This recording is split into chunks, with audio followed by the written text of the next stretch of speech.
Happy Sunday, folks. Welcome back. I guess the audio is good, eh, Chef? Okay. So let's jump in.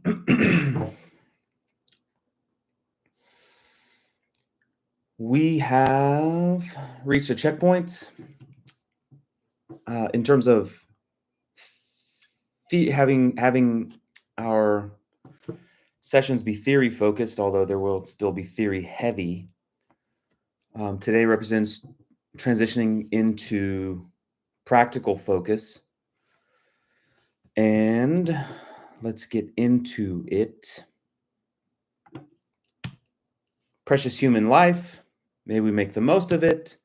Imminent death, the preciousness is ticking away slowly. May we make the most of it. Dharma authenticity smell test. Last week we turned up the heat a little bit.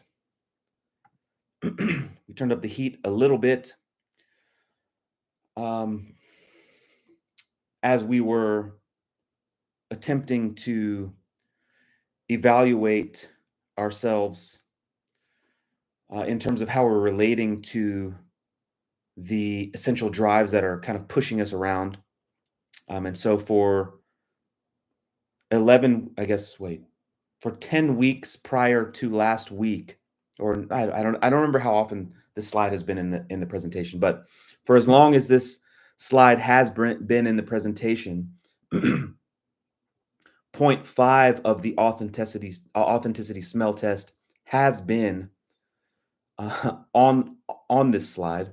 The nature of authentic Dharma, or what makes a space authentic, is that it is inherently provocative and challenges our status quo conceptions. This is called, we've used the language to call this the hot seat. And in other words, how do we know that we're engaged in an authentic space or participating in an authentic space? Sooner or later, there will be provocative questions showing up on our doorstep called, am I being cowardly? Am I being addicted? Am I grasping onto this one sense of myself? Am I only really feeling connected to some limited group of people, or am I identifying myself in some limited and rigid way? Am I averse to growth, in other words, right? And so then this is the real, what is really meant here by point 5. Why would we want to be averse to growth? That makes no sense. And so then authentic mentors will point out to us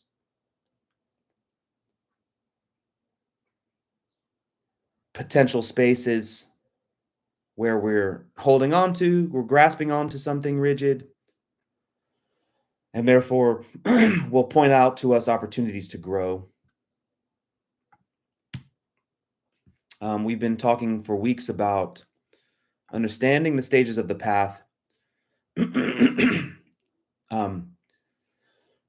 having really having a clear grasp of basically 4 essential stages of growth, or I guess you could say 5, right? 0 being us operating the machinery of our bodies and minds without even realizing that we are insane. And so then the state of no growth, and then stage 1 being the aspiration to grow. We could call this a probationary period.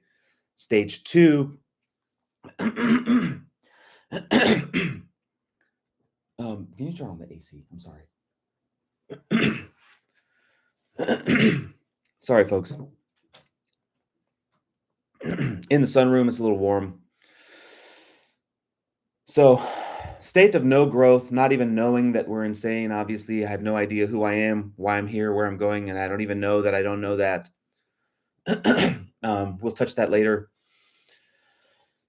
The aspiration to grow, but that doesn't even mean necessarily that we've entered the path. As we've said, there's something that that is required of us prior to beginning, called becoming noble. And so then this is a key checkpoint for us to aspire to become noble, engaging the practice of that, shaping ourselves into noble beings, and then shaping ourselves into heroic beings, and then waking up to the fact of the magic of what's going on. So these are the basic 5 states of growth, 5 stages of growth. So just refreshing here, the process of becoming noble, familiarizing ourselves with the foundation of the foundation, as we've said for weeks. Just a refresher on nobility training. So steps 1 through 9, or parts 1 through 3 from last week, the last couple of weeks, and then actually running the main program. So this is, again, a formal seated practice where we would generate the aspiration to understand our relationship to others, where we would make the vow to change ourselves for the better, for their benefit, right? We would realize that in order to successfully change ourselves for the better, for the benefit of others, that we need to become masters of theory and practice. And in order to do that, we need teachers. So that's steps 1 through 9. Having found teachers and or a teaching that is authentic, then we would then run the main program. So that would be the majority of the seated practice. And then again, just refreshing, how does someone begin an authentic practice? It begins by acknowledging that others are not having the best time possible, and realizing that they don't want that we don't want that. So empathizing with the fact that suffering, confusion, etc., is around, empathizing with that, praying for better, and then visualizing things that we can do, visualizing ourselves changing for the better in order to help heal, uplift, ennoble, inspire. This is a formal seated practice. And then you could incorporate whatever other personal instructions at that point. And then, so then again, the implication is that were we to engage with nobility training, it would change us. It would inspire us to want to do even more. And so then we would access then the heroic path. Another way to think of that is what we're doing in the Mahayana, or the essence of the Mahayana, the Bodhisattva, the heroic path, is opening our heart.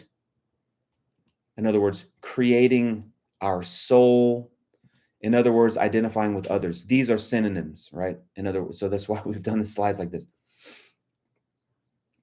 If there's any confusion about what it means to become heroic, if there's any confusion about what it means to become heroic, or what defines or constitutes heroism, opening our heart,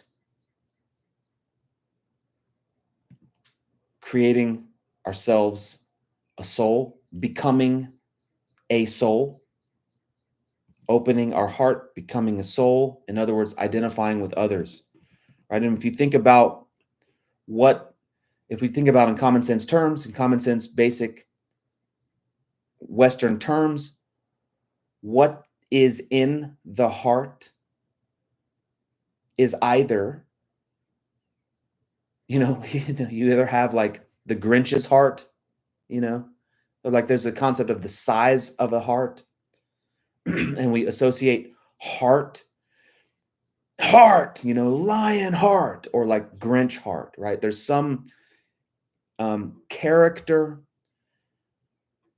nobility, emotion, love, in other words, is in the heart. Capacity to love, right? When we think about God is love, or Christ is love, I just really want to try to make this clear. Because what we're talking about today is we're talking about practice, right? We've talked about theory for 11 weeks, basically. I also want to just say that when we're engaging with legit or authentic mentors, legit or authentic teachings, legit or authentic theory, just hearing it will shift how we're viewing ourselves and the environment and other people. Just hearing authentic theory will actually transform how we're viewing ourselves and others and the environment. And so that's why there's even from a traditional Dharma point of view, there is a concept called having the fortunate karma to hear authentic Dharma, because in hearing it, as it's when it's presented from, or it's coming from an authentic space, it will literally, just hearing it will literally transform how we're viewing ourselves and others in the environment. So there's some benefit to that, but that's different. I'm saying that's different from then actually doing the practice where you're actually doing work. So we just want to make that distinction, that when we're talking about today constitutes the beginning of doing real work, like going to the spiritual gym, quote unquote, as I've said, going to the gym and doing work and actually building ourselves, creating ourselves, becoming noble, heroic beings. So that's what we're talking about today. So I want to really, I'm saying, I'm like harping on these slides to say that there is a substance, quote unquote, there is a substance, quote unquote, already built in to the thing, which gives us the capacity to work. Imagine that you had no glutes. Imagine that there was no thing called glutes. Then how could you get a nice booty? You know what I'm saying? Like, imagine that there was no thing called pecs. Then how could someone become impressed with your physique? Something like that. So in other words, there is something already built in to the operating system.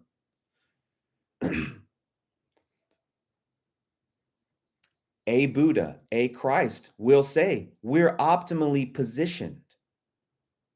And that's not without basis. I'm saying there's something already built into the system that makes it possible for us to become heroic and even awakened. Okay, so we're calling this heart, we're calling this soul, we're calling this strength of character. But basically, what that substance is going to allow us to do is work, enhance, expand at will. When we work that substance, what we will succeed in doing at will is expanding our sense of self. So again, we've talked about this. This is the whole thing all the way through. And then again, just to be, trigger warning, I'm going to be a little bit repetitive today. Maybe I'm already doing it. The entirety of the path is about breaking down the wall between ourselves and others, right? In other words, what we're trying to do is expand or just realize what's already going on. And so there is this quality that we can work at will that will give us the opportunity to do that. Okay, so just one more time. When we're talking about becoming heroic, we're talking about working with the heart substance, which is the substance that's required to create a soul. And while we are doing that, in other words, the byproduct of what's going to happen through this exercise is we can literally at will create the bridge to God or remove the distance between ourselves and the truth. When we're talking about becoming heroic as a practice, we're talking about working the substance of the heart. And as we're doing that, we're creating a bridge. And what's happening as the byproduct is we're starting to identify with our environment and other people and getting closer and closer and closer to realizing the facts of life from the highest point of view, as Emerson says. And then, in other words, becoming closer and closer and closer to the moment where we can meet God face to face. Okay, so this is, and again, another way to say that, As we're doing this, we're becoming bridge-like. As we start to recognize our relationship to others more and more deeply, with more and more profundity, we realize how much they need us, how much we need them, how much they need us. And so we become more and more willing to take the Bodhisattva vow. May I become at all times a servant, a lamp, a sanctuary, a ship, a guide, a protector. May I become at all times, from this moment forever, I will be a servant, a lamp, a sanctuary, a ship, a guide. I will never not be anymore. This is essentially what the Bodhisattva vow is, actually. Like, actually. Now and forever, I will only become a servant, a lamp, a sanctuary, a ship, a guide, a protector. Everything else before that's not happening anymore. This is the new. And again, as we analyze our relationship to our environment and other people, it starts to make sense, right? The more and more and more we become familiar with how much we need the environment and its inhabitants, how much of an influence they have on our quality of life, it starts to only make sense to at least aspire to be as motivated to protect, inspire, uplift our environment as much to be as invested in the environment and its inhabitants as we are the health of our own bodies.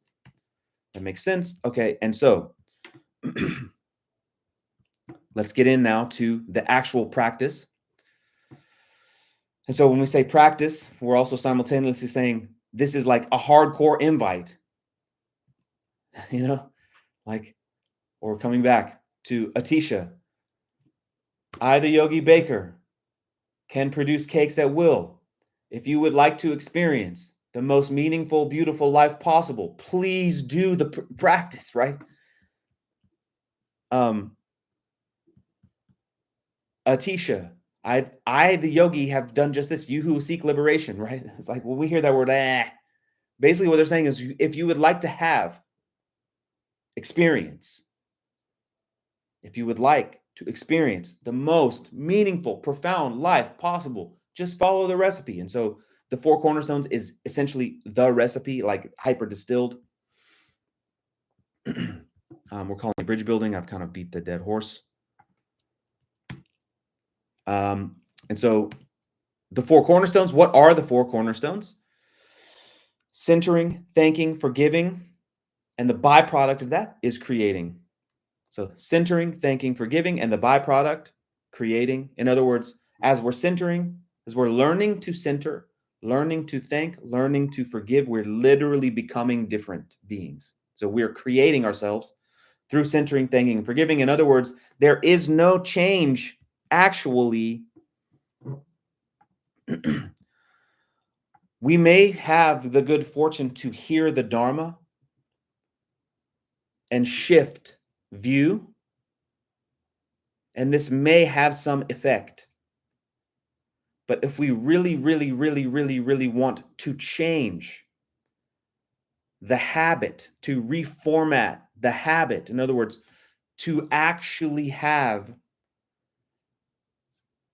a realistic and sustainable shot at fulfillment,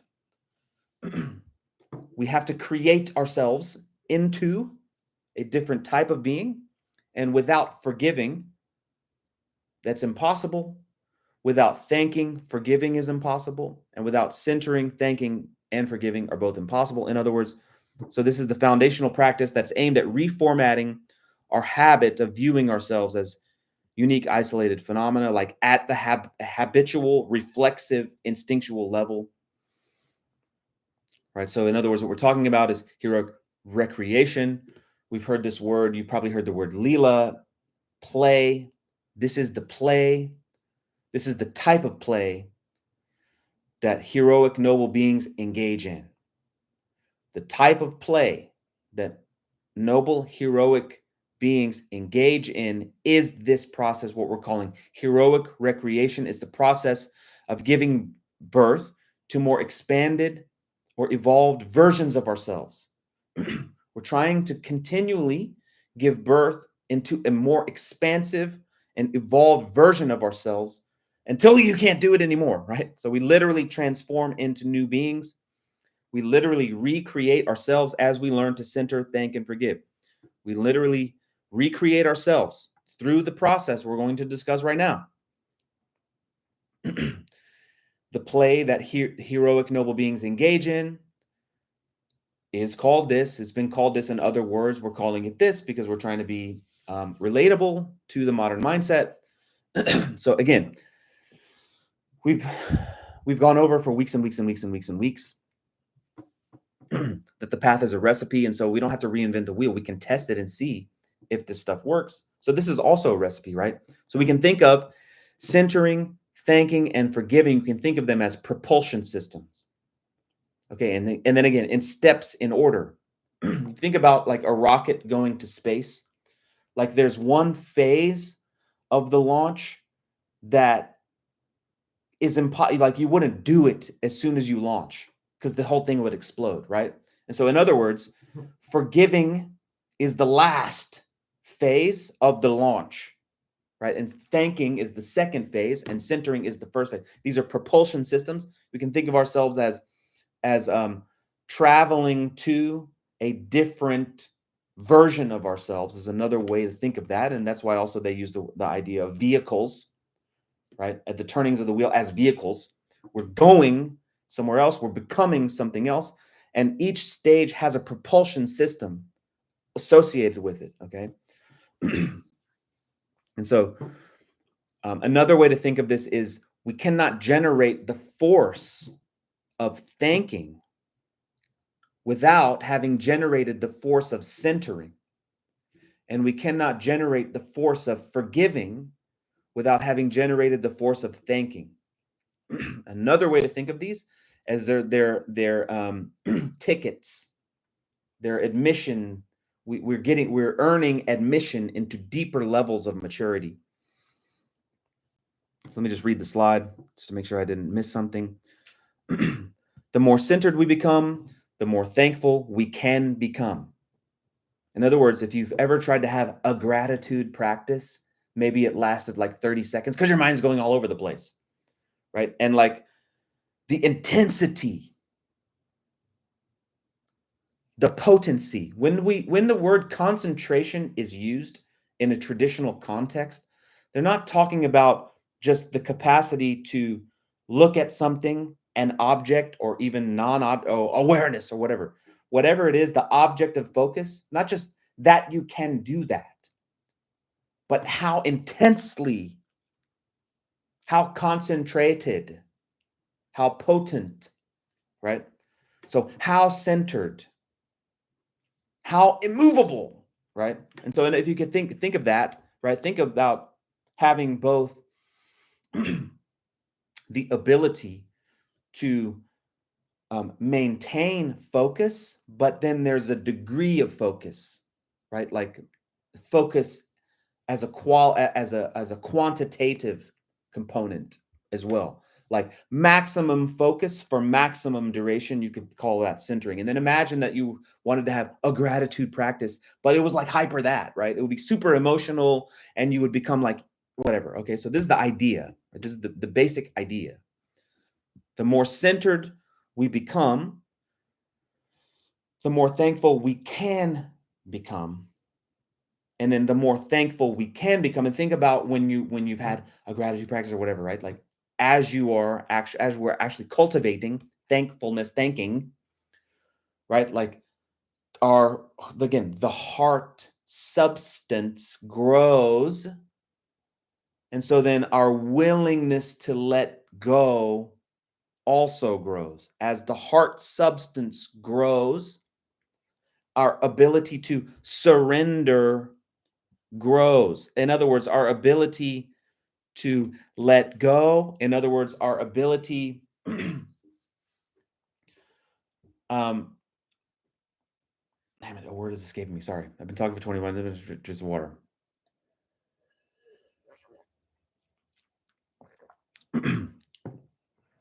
As the heart substance grows, our ability to surrender grows. So again, you've heard that word. You've heard the words concentration.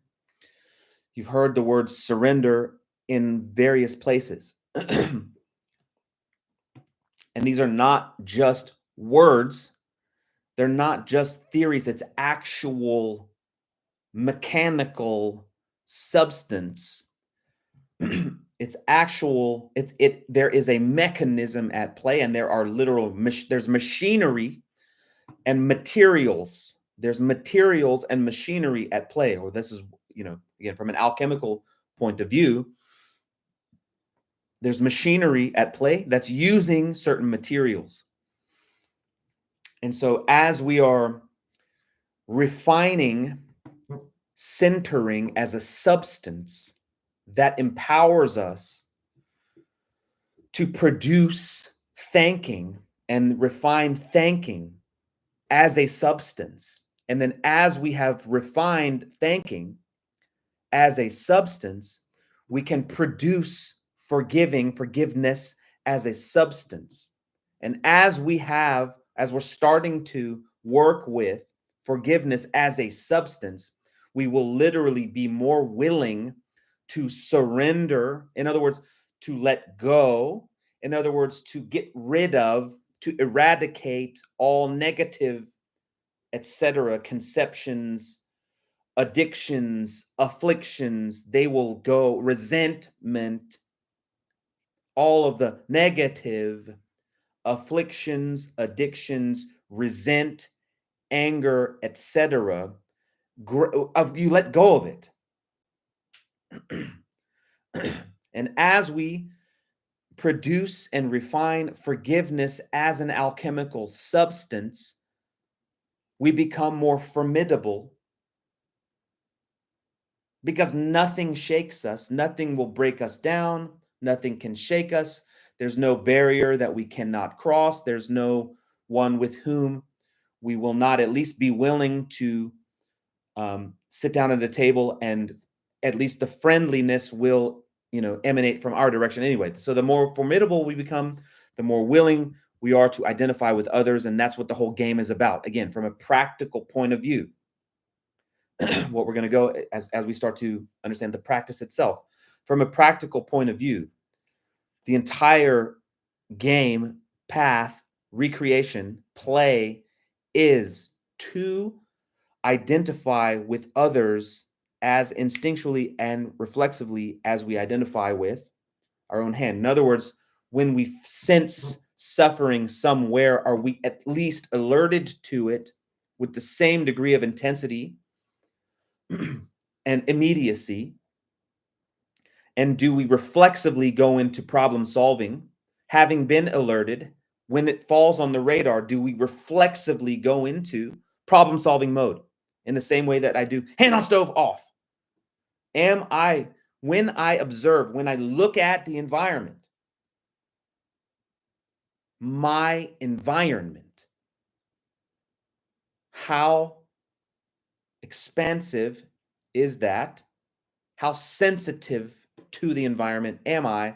And therefore, is my radar, is my sensitivity to pain radar open 360? And if so, then when something shows up, what's the reflex? What's the strategy for solving this problem?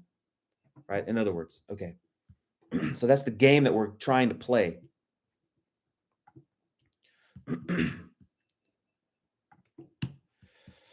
So now let's talk about the practice. And so what we're going to see is that probably we've run into these practices, in our investigation, and we'll see that like some of this stuff just stops with this phase, right? So, what is centering practice? Sit down, shut up, and pay attention, right? Sit down, shut up, and just watch what's going on. You can do it with your eyes closed and watch your mind, the monkey mind. I'm not a fan of that. That's why I went monkey mind.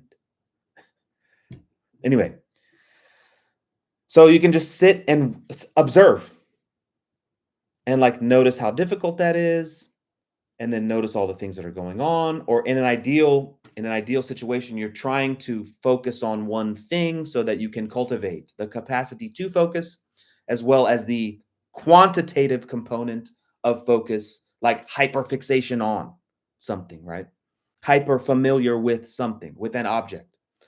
The breath, the heartbeat, the motion of the mind, something like that. A spot on the wall, whatever the practice is going to be, this is going to um, produce the substance called centering. Now we're shaping these practices. Centering, I guess it's a noun that implies ongoing activity in a way, isn't it? So okay, so then that is the point. It's like you can continue to refine, right? So sit down, shut up, pay attention to something, and then notice how difficult it is to do that, and then notice how much focus or how little focus at first is actually there, right? And then with intense focus, with intense focus and as heightened sensitivity as possible, familiarize yourself with what you sense, an object, to the point that you can clearly analyze its cause, anticipated needs, or understand its essence. In other words, this is the beginning of familiarization. Focus on something until you can clearly understand it. Sorry. And then for Dharma nerds, if you want to really look at shamatha, like this is basically called shamatha. There's an intro called the 9 stages of shamatha, and you can see the monkey and the elephant and the monk doing all these things, flying or whatever. And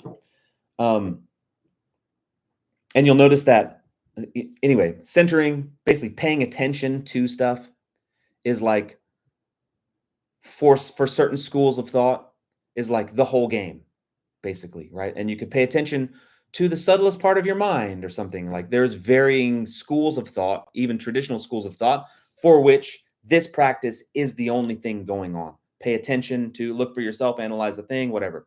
Game over, right? For some schools of thought, this is like the whole thing, game over. From our point of view, we would say that this represents the mastery of the foundational vehicle. And having mastered the foundational vehicle, we become empowered to go to step 2. All right, these slides. So centering, distilled, becomes peace. And so that's why it's the end of the game, right? Because you can become so familiar with something that you are at peace with that thing. Our own mind, our own resentment, our own whatever. I've watched everything, and I've watched it so much that I've become familiar with it, and then I make peace with it, right? And so centering, distilled, becomes peace. But from an alchemical Dharma point of view, from a Jedi alchemy Dharma point of view, peace is not an end in itself. That's half the equation, we could say. The ability to direct peace is required in order to begin familiarizing ourselves with the fact that others are inside of us, producing our sense of self.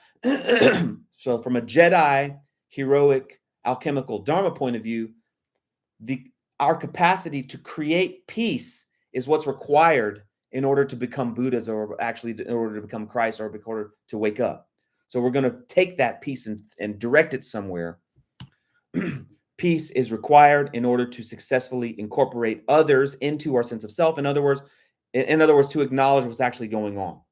So if we can't create peace of mind, if we cannot create peace within self, then we can't recognize actually and digest the fact that who we think we are is resting on a bunch of other things. Okay. And so here we go. And thinking, that's where we discover that. So thinking as a practice cannot begin without centering, right? Stage 2, lift, let go of the first engine, right? So stage 2, lift, centering as a practice is to visualize the person most precious to us. So now eyes closed or eyes open if possible, if you're that skilled. But just as a ground practice, I've centered, I've paid attention to my breath or my mind or I've counted my heartbeat or whatever I've done as a practice to center. I feel very centered quantitatively as well. And how do you know that you all have centered properly? You will feel peaceful, right? Peace is an indicator. Feeling super duper peaceful is an indicator that centering is alive, let's say. And then again, why having a formal seated practice becomes more and more important is because we don't really have the stamina to want to sit there for long periods of time, right? I'll get up and go do other things. Let's go make money. Let's go make music. Let's go cook. Let's go do whatever. Let's go to the park. Let's go have sex, right? So professional students, yeah, I mean, I'm talking a lot, but maybe we'll do this in two phases. I think the end of the slides are like review slides as well. So I'm just going to keep going, but professional students don't want to do anything else, right? Again, if we're thinking about the evolution, I think that comes up later in review. A professional student, this is, in other words, what we're talking about today is what professional students do.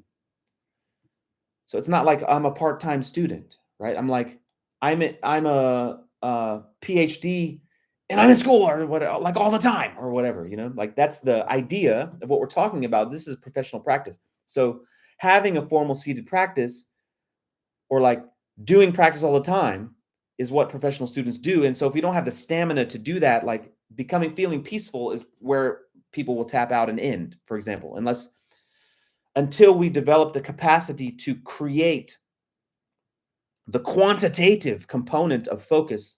And I used to say time is measured in intensity. And I mean this from a professional student point of view. If you can get all the thing quickly, then great, you can go to the next step.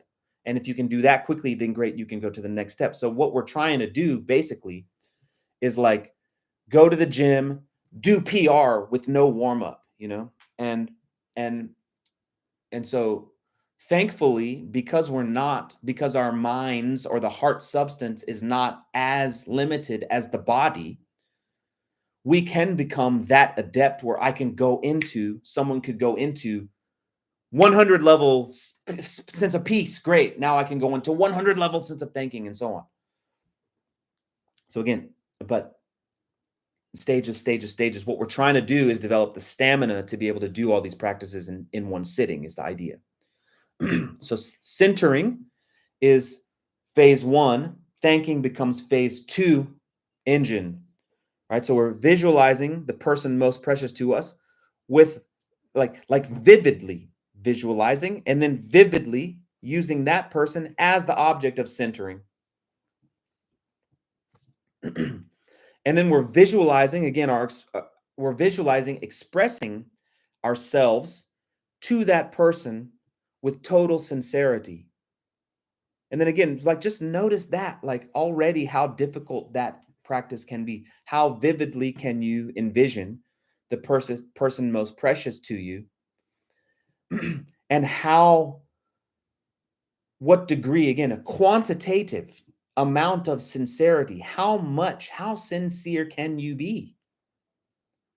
As you're acknowledging that as I'm acknowledging that I could not be who I am without that person's guidance, inspiration, without my mentor, let's say, there's no way that I could have become like this, actually. So when I think about myself, it makes no sense. It's incoherent to think that I'm me without the mentor being in there. Right? And so I'm saying as a practice, this is where we really start to see the validity of shared identity. It makes no sense. It makes no sense whatsoever for me to be maintaining a conception of myself without the mentor being in there also. That makes no sense. Because it's not my ideas. It's not my values. My ideas were trash. What I thought were my ideas were trash. I had to set those ideas down, receive other ideas, and integrate other ideas. And so, what sense does it make to say that I'm something at all without those things being inside of me?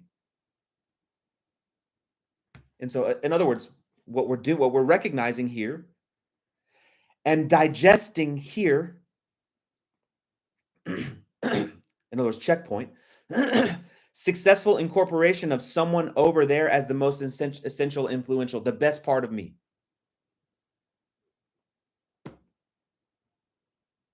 Mentor as best part of me. Beloved as best part of me. For example, the presence of my lovely wife as the energy for me to become a better man. For example, the presence of a pious man as the fuel for more evolved womanhood or motherhood or partnership. The presence of a newborn child, an innocent, pure newborn, as the fuel, as the substance, the literal thing that makes the parents better, right? Without that thing, there is no sense of self that is becoming better, more essential, more evolved, more influential, and so on. So this is the practice, right? And then you can think of it again. Now there's two different concepts as well as quantities that we're trying to develop. Centering as a skill that has, an index, a rating, 100 level centering ideally, and then 100 level thanking ideally, takes us to thinking on steroids. And this is where it gets really, this is where we really discover the fact of our habitual limited sense of self. That right here is where we discover the fact that we're carrying around a habitually limited sense of self, because our response to the environment, our sensitivity to, and the habit of investment, the response investment is different, right? So then notice that I'm getting ahead of myself a little bit, but so just take it a step further. Sorry, I'm getting ahead of myself a little bit. So we're visualizing the person. I'm 100%. I'm 100 centering. I'm 100 thanking when I can focus on my beloved child or my wife or my husband or God or my mentor or Christ or the Buddha. I'm 100 at centering, and I'm 100 at thanking the object of my adoration, the object of my reverence. But now when I look for the object of my reverence, I realize, but my mentor, I can't only direct my devotion to my mentor, because the mentor's mentor is inside of the mentor. But wait, but that mentor's mentor is inside of the mentor. But wait, that mentor's mentor is inside. But wait, they all had parents. But wait, they all lived they were all once strangers. Oh, but it's like, so as soon as we pierce the veil again of trying to identify the mentor, we encounter the problem of, well, where, what produced the mentor, right? And so then notice that there's this concept called we've all been each other's mothers. Some people take that literally, it's like, you should love every being as much as you love your mom. I hate my mom, or whatever. No, that's not what they mean to say, right? There is something, let's say conceptually, is this part of the practice related to the jewel tree meditation? Yes, exactly. Yes. That's like a taste of the concept, right? The mentor had mentors. who had mentors, who like came out of some insane network, right? And so what we're trying to do right now is familiarize ourselves with the network, but we're using the positive energy substance of love to connect with others, right? Anyway, so we've all been each other's mothers. In other words, whenever we look for something, the precious thing, we realize it had causes. That's really what they're trying to say when we say we've all been each other's mothers. Not literally, although this is a simulation and we've done everything infinite times. No. Respectfully, no. When we look for the thing, the precious thing, we realize it was produced by causes, right? And so then essentially what we're trying to do now is take that same heightened sense of love and slowly start to incorporate more people, literally incorporate more people into the thanking field, we're calling it the thanking field. So at first, our thanking field is like 1 degree. It's like one sliver, right? If you think about like when if you think about like just think about a circle, right? And like or if anyone's ever like done wine tastings and you've seen like, is it fruit? Is it like non-fruit? And there's like all the different colors and like types of tastes, right? And so when we think about our thanking field, at first, yes, the mother represents the point of origin. Symbolically, everyone is our mother in the sense that everyone, everything is a point of origin. Yes, exactly. Yes, absolutely. But at first, our thanking field is like 1 degree, wide, and it includes one being. But then we say, well, how did that being come into existence? Oh, well, that mentor's mentor. So I'll put another one. I'll be willing to try. In other words, I'll be willing to try to like shoot or project the same degree of sincere love and gratitude to now 2 people. It's a little harder because I haven't directly experienced that mentor, let's say. But when I look for them more and then more and more, so this becomes essentially, this is the practice of building the heart, basically, building the soul, basically. This is the practice. How wide is the thanking field? How encompassing is the thanking field? And as we incorporate more, how instinctual or at what, like how reflexively can we generate the same hyper emotional response to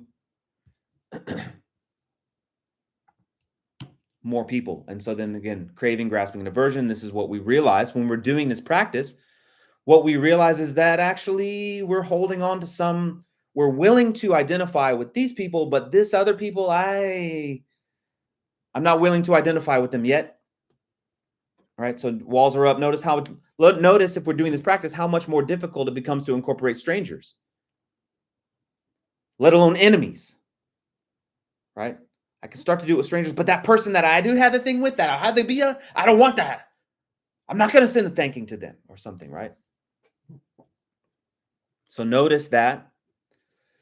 And that's, again, why this is a recipe and why we do it in stages, because we've got to learn how to cultivate the capacity to project goodwill, etc. It's a skill we're trying to develop. And then gradually, when we accept the fact that whomever we're projecting it at could not have come into existence, like it didn't spontaneously emerge from the ether, that had causes. So it only makes sense for me to project the same substance at the causes. And then when I look for those causes and also those causes, and slowly we're more and more and more incorporating, like actually to the point of everything, right? That's the idea, to incorporate everything, right? Okay, etc. So just notice that I'm too cowardly, or I'm too addicted, or I'm too tyrannical, and therefore I'm unwilling to let the wall down or whatever, right? So craving, grasping, and aversion, we're holding on to a limited sense of self. We rediscover that.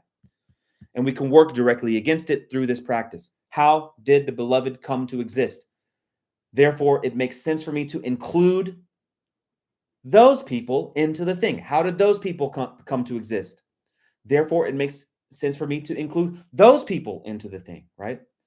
And then the key point here is like, how did our heroes, whomever it is that I'm including, I'm probably thinking is heroic, right? And so, but how could the hero have become heroic without having challenges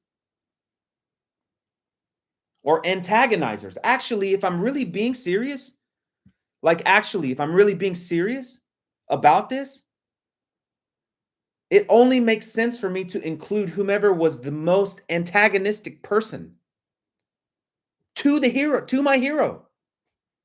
Because the antagonizer represented the necessary resistance, right? It's like when I admire the beauty of someone's, glutes,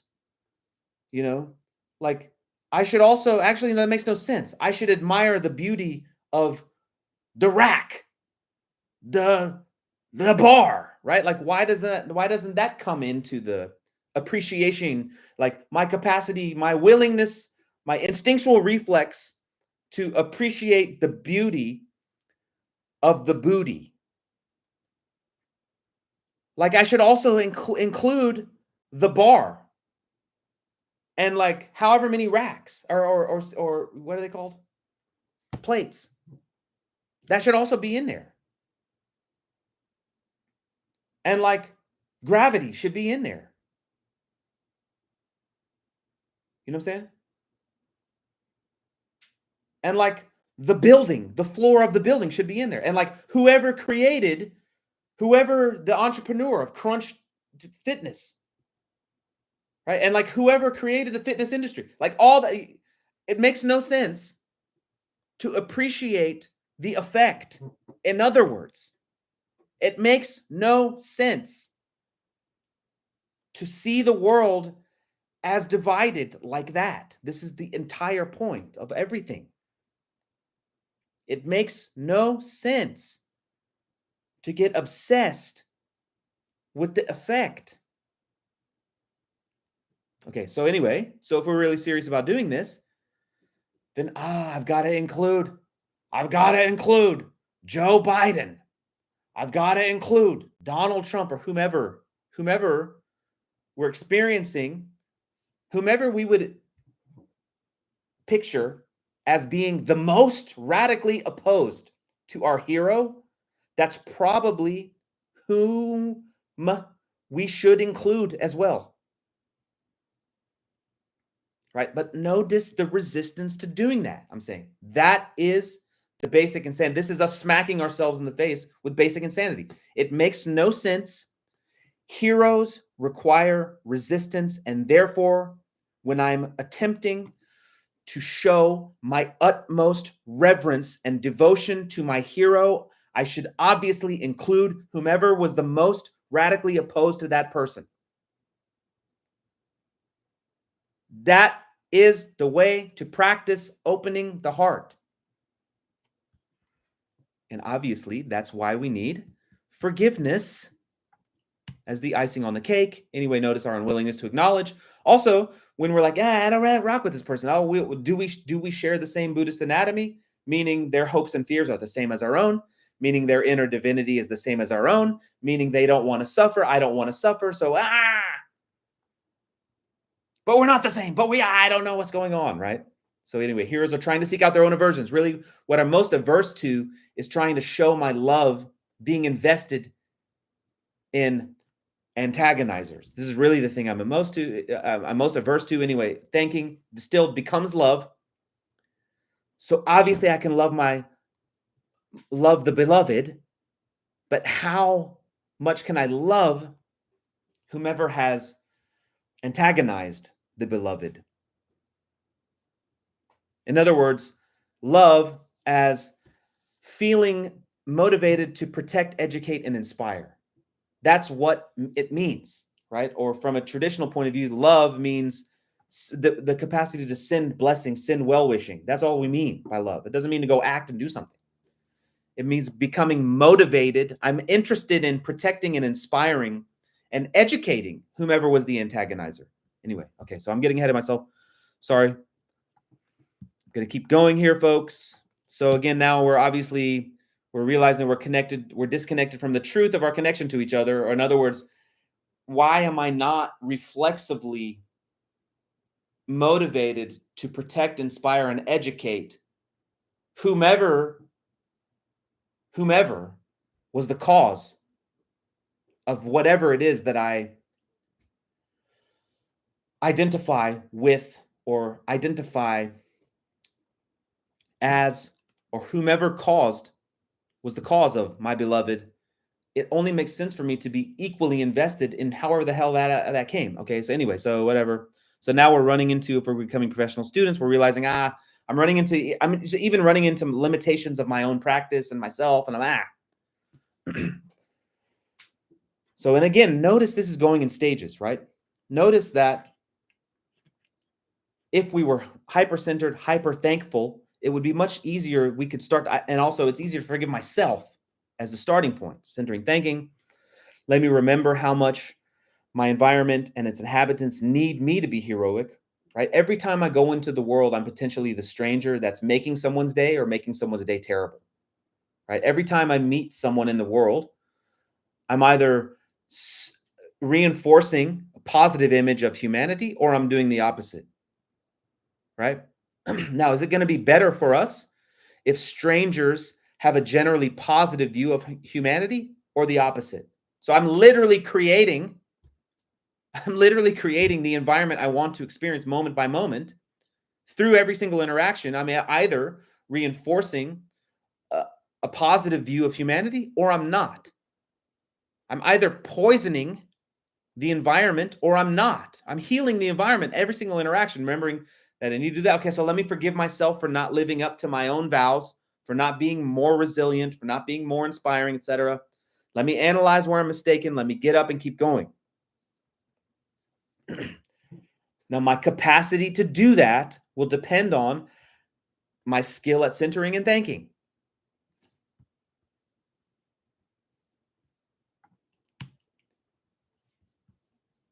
But again, now if I'm doing a seated practice, first I will do that.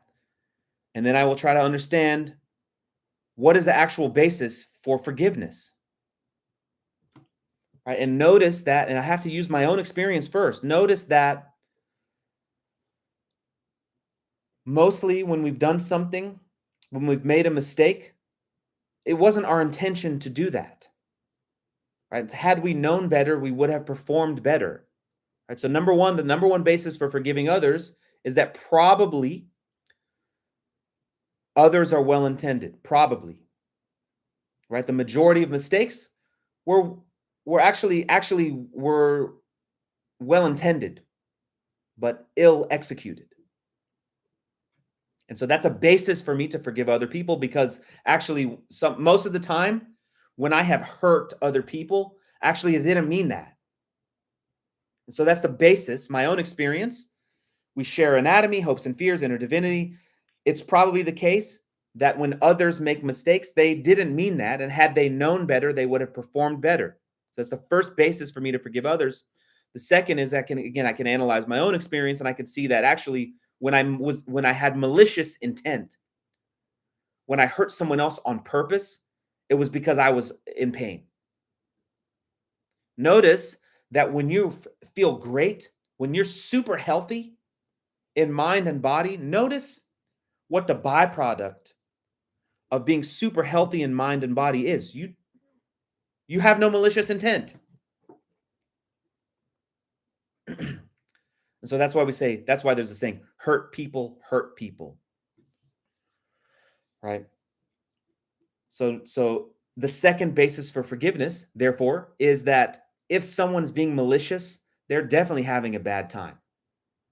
That does not excuse the crime, right? But we can start to separate. Again, you'll run into this in traditional spiritual life. We can start to separate the crime from the criminal. So the two bases for forgiving others. Sorry, folks, we're going to go a little over today. And then again, craving, grasping, and aversion. Then again, this practice is essential because it shows us that we are holding on to a rigid and limited sense of self. Notice how much aversion there is when we want to forgive other people.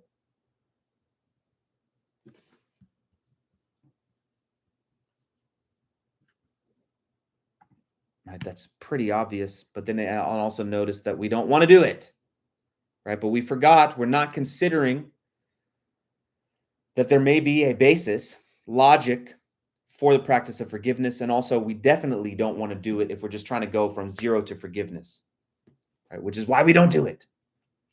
I don't want to go from zero to forgiveness. I can't go from zero to phase 3 launch. But what happens, so again, how we do forgiveness, sit down, listen, remember how much we need the environment, acknowledge the suffering, the pain, and recall that no one wants that. Feel the pain, send blessings, and visualize that person's happiness. Again, notice that there's a connection between this, what we're calling the practice of heroic recreation, and the practice of noble training. They're related. The skills are the same. Empathy, prayer, visualization, right? This is how we would forgive others. We would have become centered and thankful. Our heart would be full of positive emotion. And then we can use that positive emotion to sit with suffering for a more extended duration and let it go.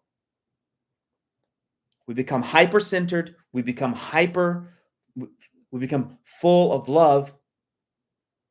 We become hyper-centered so that we can become full of love, and we can use that love to let the thing go. And then we can even envision whomever the antagonizer has been to our own life. We can even envision positive outcomes for them. And in so doing, love them. Forgiving distilled becomes patience. This is not an end in itself. Obviously, remember we took the vow, as long as space endures, as long as sentient beings remain. So again, without patience, I can't actually be a hero. Without patience, without the ability to endure, I cannot successfully protect, inspire, or educate. That makes no sense. No, I'm tapped out. I don't want to do this anymore. So there's a direct relationship between our capacity to be heroes, our capacity to endure, and our capacity to forgive. That's the math, basically. Again, the price of heroism. If I cannot generate peace, I will not actually realize the fact that everybody else is already included in my sense of self. Right? When I analyze the mentor, the mentor is included in me. But how did the mentor come into existence? Their mentors, and so on, and all beings. And so without peace, I'm unwilling to accept that. So peace becomes love. Love becomes patience. Patience becomes resilience. In other words, peace becomes love. Love becomes patience, and patience becomes resilience. Peace becomes love, love becomes patience, and patience becomes resilience. Let me see how many slides we have left.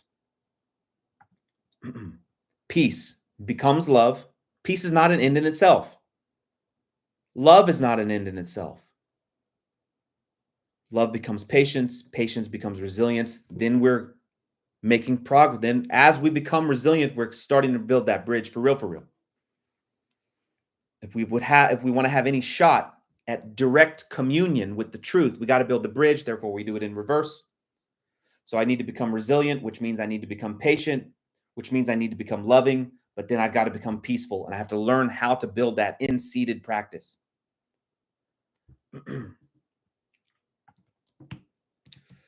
So just familiarization with the territory we're in, because we're talking about heroic life. Basically, we're talking about the Mahayana. Basically, we're talking about the subtle complex. Implication of the subtle complex is everybody's got the same operating system. So that's how we can connect to each other. We got the same operating system. Each of us is experiencing the same set of challenges, as well as basic insanity, and longing to eradicate basic insanity and to stabilize the drives. We realize that as we become, the more invested we become in others' well-beings, actually that is what gives me sense of purpose and meaning and fulfillment. The more I'm invested in others, actually, that's what gives my life fulfillment. And therefore, we should practice empathy prayer, aspirational bodhicitta, meaning visualize how we are visualizing how we're going to interact with the world, to uplift, to protect, as well as practicing personal instructions, just familiarization. Everyone's driven to survive, play, succeed, love. We all want the same thing. Regardless of how we look, skin, whatever seeming difference, whatever seems to be different is just an illusion, and that's what's actually meant by the word. Not that it's, I'm a brain in the vat, it's a dream, it's unreal. Whatever the surface seems to be is only that. The surface is just the surface, but when you go past, dig in, we're all experiencing the same hopes and fears. We're all made of the same divinity. Notice that when we touch something true, how it feels like this. Right past the surface, we all have the same hopes and fears and share in the same inner divinity and outer divinity, which we discover. Inner and outer divinity's all over the place. That's the only thing that's going on. Okay, anyway, so the pressure and release of each one, right? It's harder.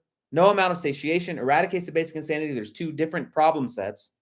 We have to be able to solve for two different problems.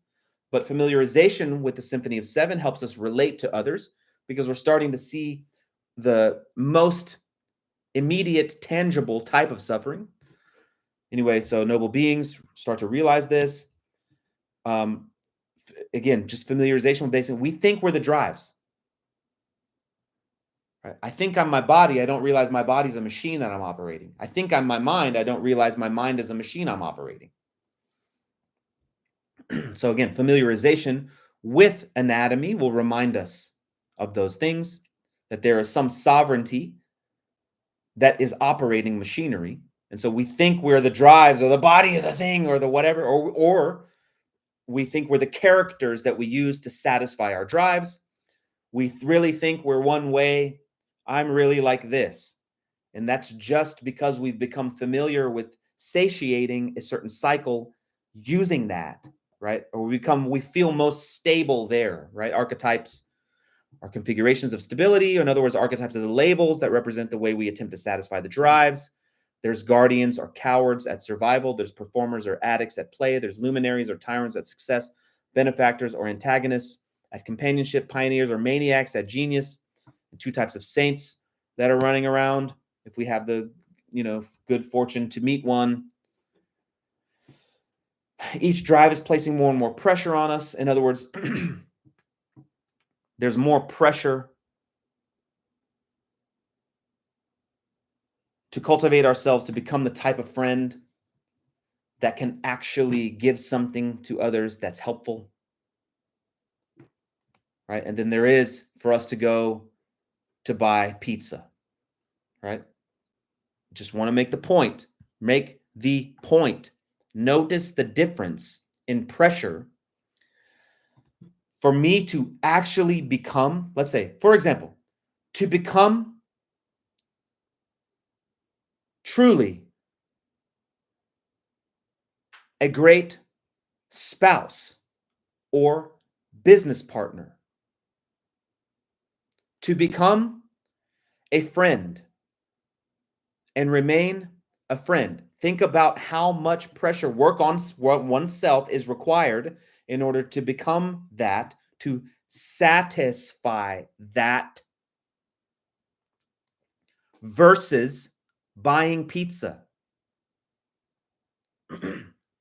Now, because we're not very familiar with satisfying the higher drives, we don't realize how profound the satisfaction is that's associated with those drives. So we don't really aim at it. We don't really spend the time to cultivate ourselves, to become noble or heroic. Oh, signed out.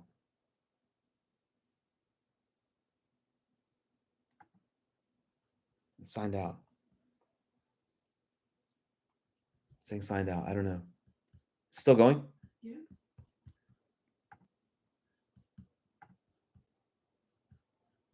Is it still going? Yeah. I'm getting a signed out screen. Anyway, I guess this is where we want to stop. We'll pick up next Sunday. Sorry for the abrupt ending. I'm having a technical issue on the presentation side of things. It's still going? I can't, but I can't access the, or maybe I can. Can you see the slide? You can see this? All right, let's adapt. Adaptation, improvisation. Is it still going? Okay, cool. Well, here we go. So notice how much pressure. If you imagine, just so for example, building your ideal life, notice how far away that feels. This is what I mean by pressure, right? Notice how far away the ideal life can feel versus buying kale at Whole Foods. Right? Like I have I don't feel any pressure at all. Like I can see the steps in order right now, and I know that I can go do that, and I don't feel any pressure about that at all, right? So this is what I mean by. So what I'm trying to say is that there is, in terms of the duration, the duration. Where's the thing? Maybe it's not on this. Duration, size, intensity of the satisfaction associated with the higher drives. But because we know it feels so far away, it feels too impossible, we don't have the motivation to cultivate ourselves into the type of person that can experience that. So we don't even know that we should be aiming at it. Again, basic insanity. Obviously, even though they're different problem sets, you're seeing that we see them overlap all the time. The evolution. We pursue survival. We realize we're going to die. We party it up. We realize, God, I need to do something else. Let me focus on success. We realize that we're focusing on success. We've neglected our relationships. Okay, I need to be in a relationship. Oh, now, but I love you so much, but now you're not there. And then we sing of suffering. And so we're slowly, even though it might not seem like it, the wisdom dakinis are pushing us, mostly kicking and screaming, toward enlightenment. Right? The wisdom dakinis, man. Wisdom dakinis are pushing us, kicking and screaming mostly, toward enlightenment. And then once we sing of suffering, we become, I'm unwilling to live one more day without knowing what the hell's going on. We become professional students. We meet mentors, and gradually we awaken. Emerson is co-signing this idea. The soul raised over passions beholds identity and eternal causation, perceives the self-existence of truth and right, and calms himself, knowing that all things go well. But I don't want to think. No, that sounds great. Emerson, what a beautiful quote, right? But the implications of it, we don't really want to actually accept the implications of what Emerson is talking about. Basically he's basically giving a testimony, giving a testimonial similar to the Buddha, uncomplicated, uncreated, profound peace. In other words, when we wake up to the fact of our own anatomy, we experience connecting to all times, objects, and satiations. And once we feel at peace, right?